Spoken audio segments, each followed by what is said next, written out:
सकाळ सकाळ शुभ सकाळ। मोरोक्को ट्रिपच्या 5व्या दिवशी आम्ही निघालोय केप टाउन या अनोख्या शहरात। याला ब्ल्यू सिटी असेही म्हणतात। आम्ही बसने प्रवास करायचं ठरवले। बसचा प्रवास फारच मनोरंजक आहे। संपूर्ण पहाडी इलाक्यात डोंगरांच्या मधोमध वसलेले हे गाव आहे। आलो एकदा केप टाउनला। बसमधून उतरताच आम्ही गाठला शहरातील फेमस चौक कसबा मदिना। इथे मागे चौकोनी मिनार छोटा दिसतोय ते आहे इथले आर्किओलॉजिकल म्युझियम। म्युझियमच्या भिंतीलगत कुण्या कलाकाराने चित्रे मांडून ठेवली।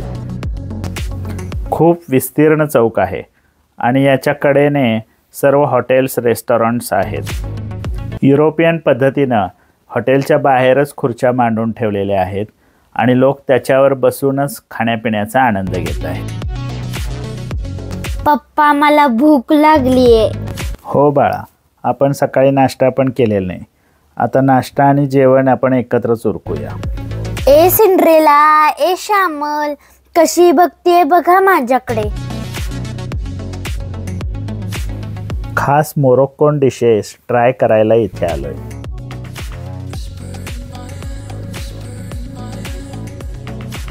स्टार्टरमध्ये दिलंय बोराचे लोणचे, सोबत पाव पण दिलाय।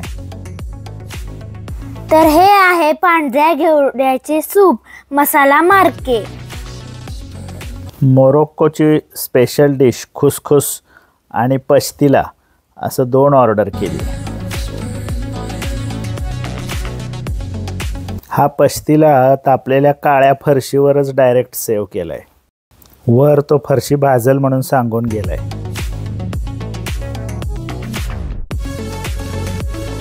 खुसखुसमध्ये रव्याच्या उपम्यावर छोले, बटाटा, दोडका अशा भाज्या आणि वर तळलेला कांदा आहे। या पश्तिलामध्ये मैद्याच्या पारीमध्ये पावभाजीसारखं स्टफिंग आहे। एकदम डेलिशियस आहेत, नक्की ट्राय करून बघा।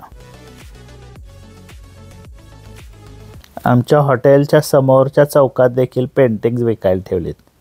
आता मस्त जेवणावर ताव मारून झालाय। आता आम्ही शहराचा फेरफटका मारायला निघालोय। बाकीच्यांचं जेवण होईपर्यंत सगळा चौक एकदा फिरून बघितला। खूपच छान वातावरण आहे इथलं। कुण्या ऐतिहासिक पुरातन शहरातून फिरतोय असा आम्हाला फील येतोय। छोट्या छोट्या अरुंद गल्ल्या, जुने वाडे, अगदी आपल्या वाराणसी शहराची आठवण येते।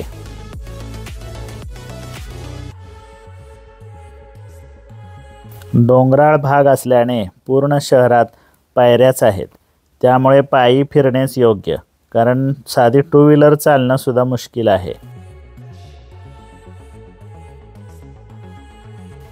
वेगवेगळ्या स्मरणवस्तूंनी इथली सोव्हिनियर शॉप्स अगदी सजून गेलेत। आता आपण प्रवेश करतोय ओल्ड टाउनमध्ये। इथे सर्व रस्ते, इमारती निळ्याशा रंगाच्या विविध शेड्समध्ये न्हाऊन निघाले आहेत। त्यामुळेच या शहराची ओळख ब्ल्यू सिटी अशी आहे। इथल्या छोट्या छोट्या गल्लीबोळातून फिरताना आपल्याला अनेक सोशल मीडिया फेम स्पॉट दिसतात। त्या प्रत्येक ठिकाणी छानसे फोटो क्लिक करीत आम्ही चाललोय।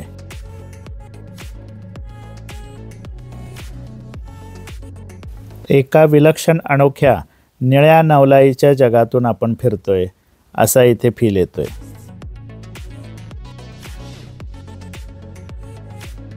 वाव, किती छान।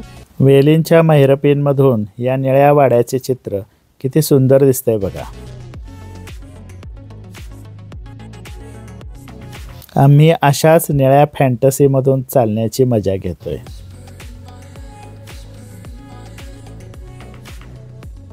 चालत चालत आम्ही अल हौता या 2000 वर्षापूर्वीच्या पानपोई जवळ आलोय। ही आहे ती पानपोई। हिचा वापर अजूनही इथले स्थानिक लोक करतात। या शहराकरता दगडी बांधीव पाटांच्या माध्यमातून डोंगरातील पाण्याचे छोटे छोटे प्रवाह एकत्र करून इथे आणलेत आणि सार्वजनिक पाण्याची सोय लोकांसाठी करण्यात आली आहे.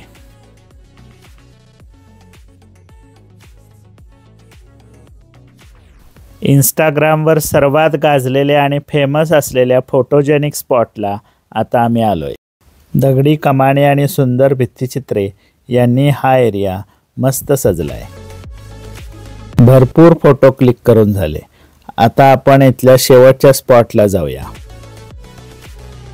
इथे उंच टेकडीवर एक स्पॅनिश चर्च आहे. तिथून संपूर्ण चेफचाऊन शहराची निळाई अनुभवता येते.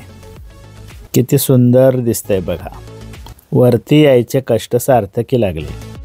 सध्या या चर्चचे रूपांतर मशिदीत केले गेले आहे, त्यामुळे आत प्रवेश नाकारला. मन भरेपर्यंत इथून चेफचाऊन शहराची विलोभनीय दृश्ये कॅमेऱ्यात कैद करून आम्ही परत निघालो.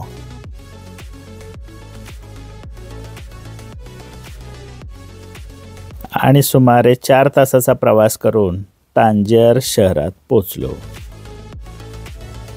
जिब्राल्टरच्या सामुद्रधुनी शेजारी वसलेले हे सुंदर शहर आहे.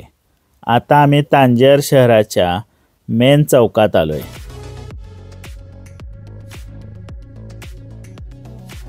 इथे एका बाजूला इथला इतिहास सांगणारे संग्रहालय आहे, तर दुसऱ्या बाजूला भक्कम दगडी तटबंदी असलेला तांजेरचा किल्ला आहे. आमचे राहण्याचे ठिकाण शहराच्या दूरच्या टोकाला महम्मदिया विभागात आहे.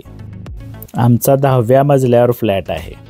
आमच्या फ्लॅटच्या किचनमध्ये आम्ही छान भारतीय पद्धतीचा सुग्रा स्वयंपाक केला आणि पोट भरून जेवलो. आणि पहाटे उठून विमानाने लिस्बन शहराकडे निघालो. विमान हवेत झेपावले आणि आम्ही मोरोक्को देशाचा निरोप घेतला. आता जातोय पोर्तुगाल देशात. तोपर्यंत बाय बाय. आणि हो, आमच्या चॅनेलला सबस्क्राईब करा बरं का.